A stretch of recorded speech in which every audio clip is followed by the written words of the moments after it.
Hello everyone, we actually are already back home and I wanted to come here to thank you all so much for the very kind messages you sent after the last video that I posted. I was a little sad when I got upstate, but things are already much better now. We had a great time up there with family, and I also got a chance to go to Boomville and meet with Nicole from Flower Hill Farm. I went to the nursery. She was very generous with her time. We got a chance to talk for a little bit, then we filmed a video that I hope to be able to share with you guys in the next few days. She was obviously a little sad. If you haven't got up on the news yet, if you don't watch her channel, she is very close with her family, and they have just found out that her grandpa, he was diagnosed with a very aggressive cancer. I actually didn't know that when I went to the nursery because I hadn't, watched her latest video, and she told me while we were there. She was having a little hard time because her grandpa was not doing well. But when I visited her, he was still with us. Unfortunately, since then, he has passed and everything happened really fast. So it's only been a week, and I just wanted to come here and offer my deepest condolences and sentiments to her and her family to this very difficult moment that they're going through right now. But when I filmed the video, it was the day of her daughter's birthday. They were going out to spend time with him and have dinner together, so she'll mention that on the video, so just so you know when you watch that. But I was really sorry to hear that things just happened so fast for them. But for today, we are going to be watching Ranunculus Harvest that I filmed last week before I went upstate. So the reason why I was a little bit heartbroken upstate too, or a little sad in the last video that I posted here, is because I had just done this harvest. This Ranunculus Harvest was right before we traveled, and I was feeling so happy, inspired by the garden. But going upstate and seeing how my plants were there, it was very heartbreaking. I mean, you can see how big my snapdragons are there, and are here. Those guys were started at the same time, and there they were like this still. But a lot of you guys were hopeful and say that maybe there's still a chance of them blooming in July, so we'll see. But now let's watch the Ranunculus Harvest that I actually filmed last week before we went upstate. So this is going to be the first big Ranunculus harvest. I have harvested a few here and there, but this is the first time that I'm going to try to harvest a lot at once. I have been having a bit of an aphid problem with my Ranunculus. So when I harvest those today, I am going to actually dunk them in a bucket with soap and water to try to remove as many aphids as I can. Rinse them a little bit, the best that I can, so I don't damage the delicate blooms, and then I'm gonna add them to this little vase. This is my Ranunculus bed, not looking much different than my last garden tour because this is the day after the garden tour that I'm filming this. You'll be seeing this a lot later in the week because I have to do lots of editing, but I am going to also harvest a snapdragon over there, and maybe that straw flower, just like I did the ones at the plot. But the focus of today will definitely be the Ranunculus. Here's my bucket that I already have some soapy water. I don't think I have enough. Just put a little bit, a tiny bit of, you can see in there actually, tiny bit of biodegradable soap. I tried to do it only water before, and these guys just stay stuck to the Ranunculus. So I'm trying to do soap now to see if they won't be able to cling to the Ranunculus so much. So I'm gonna start harvesting. There's not much trick, I guess, by cutting Ranunculus. You just cut all the way to the bottom. They always shoot from the bottom, so they'll just send a brand new stem. But let me show you how many aphids I have it in here. See it? Even though it looks beautiful from far away like this, there is lots of aphids. I'm gonna just dunk these guys in there upside down. If this doesn't work, you guys will see firsthand because it's my first time trying it. But I do want to minimize my pest population a little bit. There are some ladybugs finally moving into the garden, but I still think that there is way too many aphids in here, and by doing this I can remove some of them with the plants. I am checking the plants to see if there's any ladybug larvae or eggs because I don't want to disturb those. This is weird. Probably guys never seen anybody putting a thing upside down in a bucket like this before. Neither have I, but I'm just doing a little experiment here. It's too far from me. Oops. So while I'm harvesting this, I want to talk to you guys too about something that was very special. I have just watched season 2 of the Florette show. If you don't know Florette, she's an amazing flower farmer and seed breeder. She has a seed shop that I love to buy seeds from, and she is a farmer florist, I guess is the term they're using. And she already had a show with season 1 that she explains more of her journey, and now in season 2 she's talking more about some of the things that are meaningful to her. And in one of the episodes, episode 3, which is the one I just watched, she talks about, oh, there is a little ladybug larva in here, so this guy's going to stay. Get a little distracted. But she talks about the impact of helping and the impact of community, sharing knowledge, and how in her journey she felt that there were so many closed doors to her, and that she now wanted to give it back and make sure that everybody has the information and that they need to pursue the dreams if that's what they want to. But what really touched me, that she also talked about a way to share what you learned with others. That's what I feel this YouTube channel is for me. I know that I am obviously learning like doing something crazy like now, right now, but also I feel that's such a joy that I can, share my journey in here and maybe help other people to figure out some things that they might did not know how to do.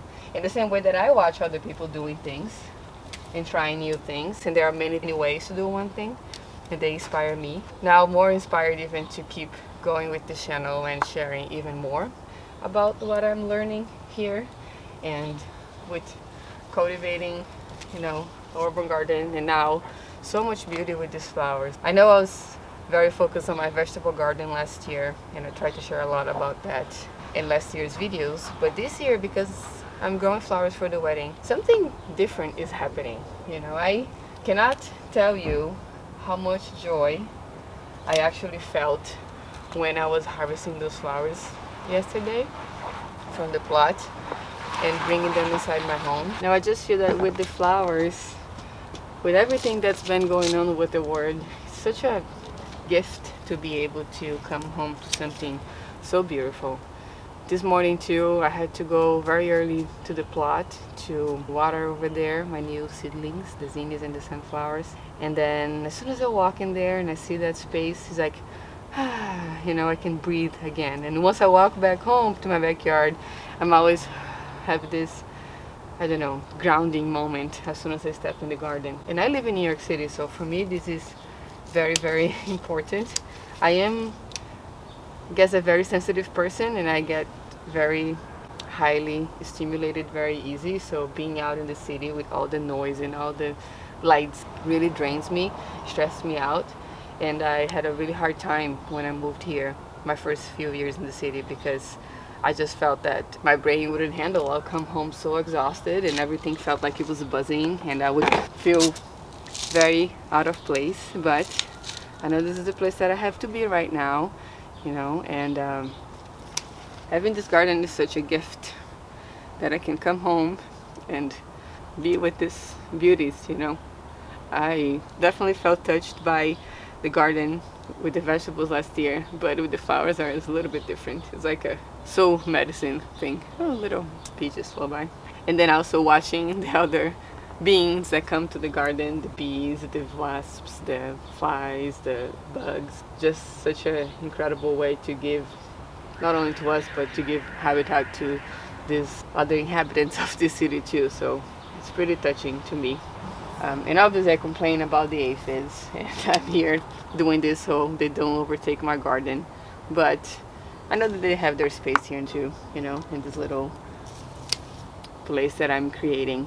And there'll be food for the spiders. You guys just saw, if you watched my last garden tour, I got scared by a huge spider on the green stalk, but also right away I felt so grateful because that spider, it's helping me balance things out here. This one's very beautiful. I didn't actually intend to say this in this video, but I was just watching that last night, and it really stayed in my mind with the power of sharing and helping other people to do things that might also make them feel good. So if you're watching here this, you probably also have a garden, and I hope your garden also brings so much joy, as much joy to you as it brings to me.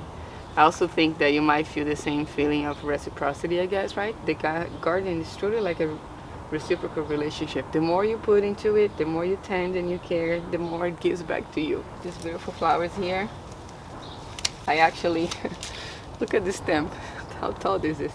I actually started this ranunculus because I saw someone else growing them and thought they were beautiful. I just wanted to see them in person and to experience like growing them in the garden. And then it was my first time, and they did really well, but I did put a lot of effort into it. I come here in the morning, I care for them, I cover them when it was cold, I took off the cover when it was warm, I kept them watered when we had the super high temperatures. I slacked a bit with the aphids, but you know, no one's perfect, but it's still, it's so great to reap the reward and have them beautify my home.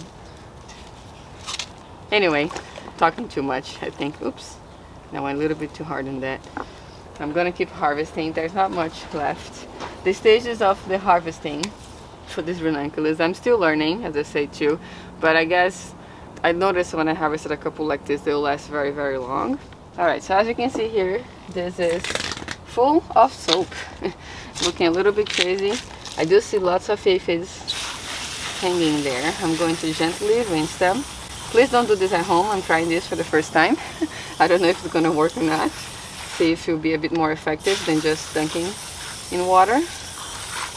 And that's the thing too about this garden. I'm such an experimenter. This is kind of like my playground where I can, you know, observe things and experiment and play around and try different things. I love doing that. So it looks like lots of the aphids are off the stems. Yay! So some success. It's starting to get hot, to warm up. Oh no, I broke one of them. Oh, it was a really beautiful one too. Maybe I'll save this for a bud vase. Gorgeous. I'm sorry. Oh, put this on the side for now. I love these ones. I know they're fully open and most people like after the super double ones, but I love this color. They're so pretty. I mean, looks, isn't it pretty?